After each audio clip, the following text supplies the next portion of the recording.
നമുക്ക് ചെല്ലുന്നതും ദുആ ചെയ്യുന്നതും ഒക്കെ നല്ലതാണ്. പക്ഷേ ആ ഒരു ക്വാളിറ്റിയിലേക്ക് അവന്റെ ഹൃദയത്തെ അവന് എത്തിപ്പിടിക്കാൻ കഴിയുന്നില്ല. ജീവിതത്തിന്റെ നാളുകളിൽ ഇന്ന് നമ്മൾ എന്തൊക്കെ പ്രയാസങ്ങൾ തരണം ചെയ്യണം.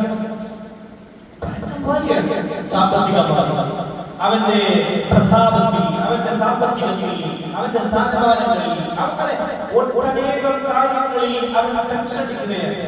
എന്താണ് നാളത്തെ എന്റെ എക്കണോമി, നാളത്തെ എന്റെ ഫിനാൻഷ്യൽ, നാളത്തെ എന്റെ സ്ഥാനമാനങ്ങൾ, നാളത്തെ എന്റെ മറ്റുള്ള കാര്യങ്ങളിൽ എങ്ങനെയൊക്കെ ആയിരിക്കും എന്നതിന്റെ ഒരു തരം പേടി, ഒരു തരം അതിനുള്ള ഭ്രമം, ഭൗതികത്തിനോടുള്ള ഫിനാൻഷ്യലിനോടുള്ള ഭ്രമം കൊണ്ട് ടെൻഷൻ അടിച്ച് റബ്ബിലേക്കുള്ള തവക്കുൽ മറന്നുപോയ ഒരു സാധാരണ മനുഷ്യന്റെ ക്വാളിറ്റിയിൽ നിന്നും താഴ്ന്ന ക്വാളിറ്റിയിലേക്ക് നമ്മൾ എത്തിക്കൊണ്ടിരിക്കുന്നത്. നോക്ക്, ഉഹദിന്റെ രണാങ്കളത്തിൽ നടന്ന വലിയൊരു സംഭവം, ലോകമാനം ചരിത്ര സംഭവം മാതൃകയാണ്. ലോകത്തിൽ മുഴുവനും അത് വലിയ അത് അങ്ങനെ പറഞ്ഞു തരുന്നുണ്ട്. നിങ്ങൾ ആലോചിച്ച് നോക്ക്, ഉഹദ് യുദ്ധത്തിന്റെ ശേഷം വലിയ പ്രയാസത്തോടെ നിൽക്കുമ്പോഴാണ് അല്ലദീന ഖാലൂ ലഹുൻ നാസ് ഇന്നന്നാസ ഖദ് ജമഉ ലക്കും ഫഖ്ശൗഹും. അവതാരം വല്ലാതെ ഭീകരമായ അന്തരീക്ഷം ഉണ്ടാക്കുന്ന സംസാരമാണ്. അല്ലദീന ഖാലൂ ലഹുൻ നാസ് ഇന്നന്നാസ ഖദ് ജമഉ ലക്കും.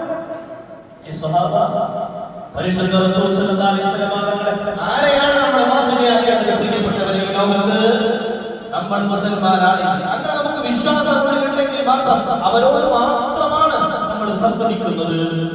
അങ്ങനെ മുത്തുനബിയോടും സഹാബാക്കളോടും പടച്ചറബിനോടും ഒക്കെ ബോധവും ബോധ്യവും ഉണ്ടെങ്കിൽ അവരോട് മാത്രം സംവദിക്കാൻ പറ്റിയൊരു വിഷയത്തെയാണ് ഞാൻ സൂചിപ്പിക്കുന്നത്. സഹാബാക്കളോട് പറയുന്നുണ്ട്, കുറച്ചാളുകൾ കൂടിയിട്ട് സഹാബ ഇന്നന്നാസ ഖദ് ജമഉ ലക്കും ഫഖ്ശൗഹും. നിങ്ങൾക്കെതിരെ ഒരു തീപ്പറത്ത് നടന്നിരിക്കുകയാണ്. നിങ്ങൾക്കെതിരെ ഒരു തീവ്രത, അവിടെ ഒരു സൈന്യം പുറപ്പെട്ടിട്ടുണ്ട്. അതുകൊണ്ട് സഹാബ അതുകൊണ്ട് അവരെ നിങ്ങൾ പഠിക്കണം. കൽപ്പനയുടെ വാക്കാണ് എന്ന് പറഞ്ഞാൽ, പ്രിയപ്പെട്ടവരെ, ആ ശത്രുക്കളെ കുറിച്ച് നിങ്ങൾ ആ ശത്രുക്കളെ പേടിക്കണം എന്ന് പഠിപ്പിക്കുന്നു. എന്താണ് അവർ പറഞ്ഞത്? ഫഖ്ശൗഹും എന്ന വാക്ക് കേട്ടപ്പോൾ സഹാബാക്കൾ തിരിച്ചു പറഞ്ഞു ഫസാദഹും ഈമാൻ വഖാലു ഹസ്ബുനല്ലാഹ് നിഅമൽ വകീൽ. ഇവിടെ സൂറത്ത് ആലി ഇംറാൻ 161 വചനം. ഫസാദഹും ഈമാൻ, അവർക്ക് ഈമാൻ കൂടിപ്പോയി. അല്ലാഹു പറഞ്ഞു, ഒന്നും കൽബിലുണ്ടാവേണ്ട ഈമാൻ. വഖാലു ഹസ്ബുനല്ലാഹു വ നിഅമൽ വകീൽ. അങ്ങനെ അവർക്ക് വിശ്വാസം പരിപൂർണമാകുമ്പോൾ ഹസ്ബുനല്ലാഹ്, കുഴപ്പമില്ല, അവർ ഞങ്ങൾക്കൊരു പ്രയാസമില്ല, എന്ന് പറയാൻ, എന്തിനെ നേരിടാനും ഞങ്ങൾക്ക് അല്ലാഹു മതി എന്ന തലത്തിലേക്ക് സഹാബാക്കൾ ഉയരുകയാണ്. അപ്പോഴാണ് വഖാലു ഹസ്ബുനല്ലാഹു വ നിഅമൽ വകീൽ എന്ന ആയത്ത് അവിടെയാണ് പഠിപ്പിച്ചു കൊടുത്തത് പരിശുദ്ധ നബി സല്ലല്ലാഹു അലൈഹി വസല്ലം. നമുക്ക് അവരുടെ തവക്കുൽ. അതുകൊണ്ടാണ് പറയുന്നത്, എല്ലാ സമയങ്ങളിലും നമ്മൾ ഹസ്ബുനല്ലാഹയെ ചേർക്കണം, കൂട്ടണം. അങ്ങനെ അത് മാത്രമല്ല, ഇബ്രാഹിം നബി അലൈഹിസ്സലാത്തു വസ്സലാമിന്റെ ചരിത്രത്തിൽ 40 ദിവസത്തോളം ചരിത്രത്തിൽ കാണാൻ കഴിയും. 40 ദിവസത്തോളം നമ്രൂദ് കൊട്ടാരത്തിലേക്ക് ഇബ്രാഹിം നബി ദുആ ചെയ്തുകൊണ്ടിരുന്ന ദുആ അതാണ് ഹസ്ബുനല്ലാഹ് ഹസ്ബിയല്ലാഹ് ഹസ്ബിയല്ലാഹ് ഇൻകല്ലാഹു മദീ എന്ന തരത്തിലേക്ക് നമ്മളങ്ങനെ ചെല്ലരുത്. പക്ഷേ ഇബ്രാഹിം നബി ചൊല്ലിയ പോലെ ചെല്ലാൻ മുത്തു മുഹമ്മദ് മുസ്തഫ സല്ലല്ലാഹു അലൈഹി വസല്ലം തങ്ങൾ ചൊല്ലിയ പോലെ ചെല്ലാൻ നമുക്ക് കഴിയും. അതുകൊണ്ടാണ് നമ്മൾ പലപ്പോഴും ബുദ്ധിമുട്ടാവൽ. എല്ലാ വിഷയങ്ങളിലും നമുക്ക് ടെൻഷനാണ്. മനുഷ്യനായാൽ ടെൻഷൻ ഉണ്ടാകുമെന്ന ഒരു ചിന്താഗതിയെ പുതിയ കാലത്തെ ചില മോട്ടിവേഷൻ സ്പീക്കർമാർ ഇട്ടുകൊടുക്കും. അപ്പൊ മനുഷ്യൻ അതിന്റെ പിന്നാലെ ടെൻഷൻ ഉണ്ടാകും. ഞാൻ അടക്കമുള്ളവർ എവിടെ എത്താത്തത് കൊണ്ടാണ് ഈ ടെൻഷൻ എന്നറിയുമോ? ഈ അവസ്ഥയിലേക്ക് എത്താത്തത്. ഇബ്രാഹിം നബിയെ 40 ദിവസം ഇട്ടപ്പെടും. അവിടെ ഹസ്ബിയല്ലാഹു നിഅമൽ വകീൽ നിഅമൽ മൗലാ വ നിഅമൽ നസീർ എന്ന് പറഞ്ഞപ്പോഴാണ് ഖുൽനാ യാ നാറു കൂനി ബർദൻ വ സലാമൻ അലാ ഇബ്രാഹിം. ഈ വാക്കിന്റെ അർത്ഥം ഈ ഖുർആൻ ശരിയല്ലെങ്കിൽ ഇതൊന്നും ശരിയല്ലല്ലോ. നമ്മൾ ഈ വിളിക്കുന്നത് വെറുതെ, നമ്മൾ നിസ്കരിക്കുന്നത് വെറുതെ, മുസൽമാൻ എന്ന് പറയുന്നത് വെറുതെ, എല്ലാം വെറുതെയല്ലേ? ഇത് ശരിയാണെങ്കിലോ തവക്കുൽ നിർബന്ധമാണ്.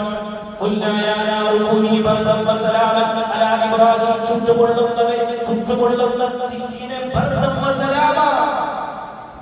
നാരിനെ ബർദാക്കി കൊടുത്ത റബ്ബ് ഈ പറഞ്ഞത് സത്യമാണെങ്കിൽ, ഇത് കിട്ടിയത് ഇബ്രാഹിം നബിക്ക് തവക്കുൽ കൊണ്ടാണെങ്കിൽ, ആ പോസ്റ്റിലേക്ക് നമ്മൾ എത്തുമ്പോഴല്ലേ നമ്മുടെ നാരുകൾ ബർദാകുന്നത്, നമ്മുടെ തീകൾ, നമ്മുടെ പ്രശ്നങ്ങൾ, നമ്മുടെ പ്രതിസന്ധികൾ സലാമത്തുകളായി മാറുന്നത്. അവിടെ നമ്മൾ പിറകിലാണ്. ആ പിറകിൽ നിന്ന് മുന്നിലേക്ക് വരണമെങ്കിൽ ഒരുപാട് പണിയുണ്ട് പ്രിയപ്പെട്ടവരെ. മക്കളെ വിഷയത്തിൽ, സ്വന്തമായിട്ടുള്ള വിഷയത്തിൽ, കുടുംബത്തിന്റെ വിഷയത്തിൽ, പുരയിടത്തിന്റെ വിഷയത്തിൽ, മറ്റുള്ള ബിസിനസിന്റെ വിഷയത്തിൽ, എല്ലാത്തിലും എനിക്ക് അവസാനം ആ റബ്ബ് വിചാരിച്ചാലല്ലാതെ എനിക്ക് അങ്ങോട്ടും ഇങ്ങോട്ടോ പോകാനോ കഴിയാനോ സാധിക്കില്ലെന്ന റബ്ബിനോടുള്ള അദമ്യമായ അനുരാഗത്തിന്റെ ഹൃദയത്തിന്റെ ഉള്ളിലുണ്ടാവേണ്ട ആ സ്നേഹസാഗരം ഒരു മനുഷ്യനിൽ എത്തിച്ചേരുമ്പോഴാണ് തവക്കുൽ എന്ന് പറയുന്നത്. നിങ്ങൾ ആലോചിച്ച് നോക്കാൻ ഒരാൾ തവക്കുലാക്കിയാൽ അല്ലാഹുവിന്റെ റസൂൽ പറയും സല്ലല്ലാഹു അലൈഹി വസല്ലം, അതോടുകൂടെ നമ്മൾ ചേർത്ത് വെക്കേണ്ട ഒരു ഭാഗമുണ്ടല്ലോ. പരിശുദ്ധ നബി സല്ലല്ലാഹു അലൈഹി വസല്ലം ആളുകളും സുന്നീകളും ഇരിക്കുന്ന സമയം നമ്മൾ കേട്ട ചരിത്രമാണ്. പക്ഷെ അവിടെ മനസ്സിലാക്കേണ്ട ഒരു സംഗതിയുണ്ട്. നമ്മൾ മനസ്സിലാക്കേണ്ട ഒരു സംഗതിയുണ്ട്.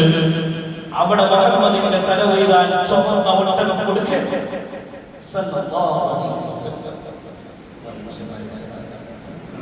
പരിശുദ്ധ നബി സല്ലല്ലാഹു അലൈഹി വസല്ലം ആർക്കോ വേണ്ടിയുള്ള ആർക്കോ വേണ്ടിയുള്ള നിസ്കാരം, ആർക്കോ വേണ്ടിയുള്ള ജീവിതം, എങ്ങനെയൊക്കെയോ മുന്നോട്ട് പോകണം, അങ്ങനെ മരിക്കണം, എവിടെയൊക്കെയോ ഒക്കെ മറവ് ചെയ്യണം, ആരെങ്കിലും ഒക്കെ വിവാഹിക്കണം എന്ന തലത്തിലേക്ക് നമ്മൾ മാറണം. ഈമാന്റെ ആ ഒരു പ്രസരിപ്പ് ഹൃദയത്തിന്റെ ഉള്ളിലേക്ക് ഇങ്ങനെ വന്ന് ചാടുമ്പോൾ ഉണ്ടാകുന്ന ഒരാനന്ദമുണ്ടല്ലോ, അതൊന്നും ലഭിക്കണം. അല്ലാഹു തൗഫീഖ് ചെയ്യട്ടെ. ചുവന്ന ഒട്ടകത്തിന്റെ വാക്ക് പറയാൻ തന്നെ കാരണം ചുവന്ന ഒട്ടകത്തെ തരാം പരിശുദ്ധ നബിയുടെ തല കൊയ്താൽ സല്ലല്ലാഹു അലൈഹി വസല്ലം. ഇന്നത്തെ ലംബോഗിനിയാണ് അന്നത്തെ ചുവന്ന ഒട്ടകം. അത്ര വിലപിടിപ്പുള്ള ഒട്ടകമാണ്. മക്കക്കാർ റസൂലിനെ തെരഞ്ഞു നടന്ന ചുവന്ന ഒട്ടകത്തിന് വേണ്ടി തലയെടുക്കാൻ അപ്പോൾ പറഞ്ഞു, ബുദ്ധിമുട്ടുണ്ടാതെ എന്തിനാ പ്രയാസപ്പെടുന്നത്, അവിടെ എന്താ കൊടുക്കുന്നത്? അങ്ങനെ പറഞ്ഞപ്പോ ന്യായമാക്കി പരിശുദ്ധ നബി ഒരു മനുഷ്യന് സലാമത്ത് കൊടുക്കുന്ന പല ഭാഗങ്ങളിലും പരിശുദ്ധ നബിയെ ഉറക്കി കളഞ്ഞു, സമാധാനത്തോടെ ഉറക്കി കളഞ്ഞു. ഇങ്ങനെ ഒരു മനുഷ്യൻ എത്തിക്കഴിഞ്ഞാൽ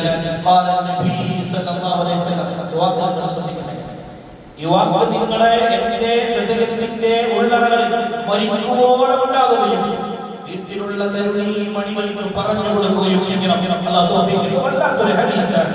ഇബ്നു അബ്ബാസ് റളിയല്ലാഹു അൻഹു قال النبي لو انكم توكلون على الله حق توكل لو انكم توكلون على الله നിങ്ങൾ അല്ലാഹുവിന്റെ മേൽ നിങ്ങൾ തീർച്ചയായിട്ടും തവക്കുലാക്കുകയാണെങ്കിൽ എല്ലാ കാര്യത്തിലും ബലമേൽപ്പിച്ചാൽ എനിക്കെല്ലാത്തിനും അല്ലാഹു മതി, എനിക്കെല്ലാം അല്ലാഹു തരും, എനിക്ക് ഇതാണ് അല്ലാഹു തന്നതെങ്കിൽ ഇതിലൊരു തൃപ്തിയുണ്ട് എന്ന തരത്തിലേക്ക് തവക്കുൽ. അങ്ങനെ ഒരാൾ തവക്കുൽ ചെയ്താൽ അത് കേവലം തവക്കുലായി പോയി. അവിടെ റസൂൽ പറയാൻ പറഞ്ഞില്ല സല്ലല്ലാഹു അലൈഹി വസല്ലം ഹഖ്ഖ തവക്കുൽ, ഹഖ്ഖ തവക്കുൽ. അങ്ങനെ ഉപയോഗിച്ചു ഹഖ്ഖ തവക്കുൽ. അവരുണ്ടാവേണ്ടത് ഹഖീഖിയായിട്ടുള്ള തവക്കുൽ ഉണ്ടാവണം. ഞാൻ പറയാം അതെല്ലാം അല്ലാഹുവിനെ ബലമേൽപ്പിച്ചു. നമ്മളോട് പറയും ഉസ്താദേ എല്ലാം അല്ലാഹുവിനെ ഏൽപ്പിച്ചു, എന്റെ മക്കളെ എന്നെ നോക്കണില്ല എന്ന് പറഞ്ഞാലും നാവുകൊണ്ട് പറഞ്ഞാലും ഹൃദയത്തിൽ എവിടെയൊക്കെയോ ദുനിയാവിന്റെ പിന്നാലെ ഞാനും നിങ്ങളും മാറിപ്പോകുന്നില്ല. അവിടെയാണ് ഹഖ്ഖ തവക്കുൽ പ്രസക്തമാകുന്നത്. ഹഖ്ഖ തവക്കുൽ യഥാർത്ഥമായി ഓരോ മുമ്പിലുമല്ലാതെ അവന്റെ ഹൃദയം എന്ന് പറയുന്ന ആ കഠിനമായ തറവാട്ടിന്റെ ഉള്ളിൽ അങ്ങനെയാണെങ്കിൽ അല്ലാഹു പറയുന്നു ലറസഖകും കമാ യർസുഖു തീറു തഖൂഹി. അല്ലാഹു റസൂൽ പറയാണ് സല്ലല്ലാഹു അലൈഹി വസല്ലം അങ്ങനെ തവക്കുലാക്കി കഴിഞ്ഞാൽ അവൻ തഖൂഹി മാസൻ അവനെ അല്ലാഹു നൽകും. അവിടെ ലറസഖകും എന്ന ഭക്ഷണം എന്ന് പറയാൻ ഒരു കാരണം. ലറസഖു മഹാന്മാർ പറയുന്നു എല്ലാം അല്ലാഹു നൽകും. അത് ശേഷം വരുന്ന ഒരു ഉദാഹരണം അങ്ങനെയുള്ളത് കൊണ്ടാണ് റസഖക്കും എന്ന വാക്ക് ഉപയോഗിച്ചത്. എന്താ ശേഷമുള്ള ഉദാഹരണം? ഏതുപോലെ അല്ലാഹു നൽകും. കേൾക്കൂ പ്രിയപ്പെട്ട മുഅ്മിനേ, കമാ യർസുഖു തീറു തഅറു ഹിമാസൻ വതറൂഹു ബിതാന. എന്തൊരു രസകരമായ വാക്ക്. ഒരു പക്ഷിക്ക് രാവിലെ അതിന്റെ വീട്ടിൽ നിന്ന് പ്രഭാതത്തിൽ ഇറങ്ങി പറക്കുമ്പോ ഒട്ടിയ വയറുമായി പറക്കുന്ന പക്ഷിക്കറിയില്ലാതെ എനിക്കിന്നെവിടെയാ ഭക്ഷണം ഞാൻ എവിടെ പോയിട്ടായിരുന്നു കൊത്തിയെടുക്കേണ്ടതെന്ന് എനിക്കറിയില്ല. എന്റെ വിത്ത് വാങ്ങിയത്, എന്റെ ദാനം, എന്റെ ധാന്യം, എന്റെ ഭക്ഷണം എവിടെയാ പോയി അല്ലാഹു വെച്ചിട്ടുള്ളത് അറിയില്ലാതെ അവർ പോകുന്നത്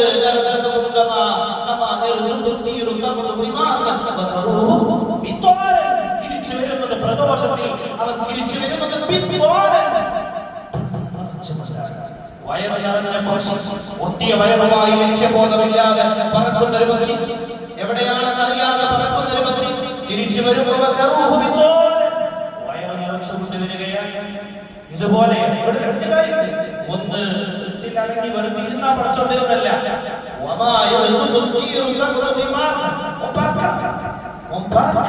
പക്ഷേ പറന്നുകൊണ്ടെല്ലാം തീരുന്നത് ഞാനാണ് ഉണ്ടാക്കുന്നത് എന്നത് ചിന്തിക്കണ്ട. വയറിറങ്ങുന്നത് പഠിച്ചവനാണ്. ഒരു പക്ഷിയെ ഉദാഹരണമാക്കി റബ്ബ് സുബ്ഹാനഹു വ തആല നമുക്ക് മുമ്പിൽ വെച്ചു. എന്തിനാണെന്ന് അറിയുമോ? ഇത് നമുക്ക് അല്ലാഹുവിൽ ബരക്കത്താണ്. നമ്മൾ ചെയ്യുന്ന കാര്യങ്ങളിൽ ബേജാറില്ലാതെ, പേടിയില്ലാതെ, എല്ലാം നഷ്ടപ്പെടുമ്പോഴും എല്ലാം നഷ്ടപ്പെട്ടു എത്ര മനുഷ്യരുണ്ടെന്നറിയുമോ? കോടാനക്കോടിക്കണക്കിന്റെ സമ്പത്തിന്റെ, പാർപ്പിടത്തിന്റെ, കെട്ടിടങ്ങളുടെ, ബിസിനസിന്റെ, ആസ്തിയുടെ കണക്ക് മറ്റൊരുത്തന്റെ മുമ്പിൽ പറയുമ്പോൾ അതൊക്കെ ഉണ്ടായിരുന്ന ഏതോ ആളുകൾ ഒന്നുമില്ലാതെ ആരോടും പറയാതെ ഒരു നേരത്തെ അന്നം വാങ്ങാൻ പണമില്ലാതെ നടക്കുന്നവരെ അറിയാൻ പ്രിയപ്പെട്ടവരെ, അല്ലാഹു അവിടെയൊക്കെയും നമുക്കുണ്ടാവേണ്ടത് തവക്കുൽ.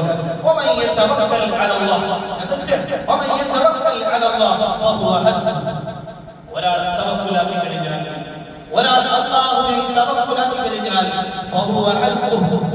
അല്ലാഹു അവനെ മതിയാകുമെന്ന് പരിശുദ്ധ ഖുർആൻ പഠിപ്പിച്ചു തരികയാണ്. അതുകൊണ്ട് പ്രിയപ്പെട്ടവരെ, അല്ലാഹുവിലേക്ക് വരവേൽക്കുന്ന, അല്ലാഹുവിലേക്ക് എത്തിപ്പിടിക്കുന്ന നാഥനായ സൃഷ്ടാവായ പടച്ച റബ്ബിന്റെ എല്ലാം എനിക്ക് സമ്മതമാണെന്ന് പറയുന്ന ഒരു രീതിയിലേക്ക് നമ്മൾ കൽബിയായി മാറണം. അങ്ങനെ മാറിയാൽ നമുക്കെല്ലാം സിമ്പിളാണ്. എല്ലാ കാര്യത്തിലും നമ്മൾ നല്ല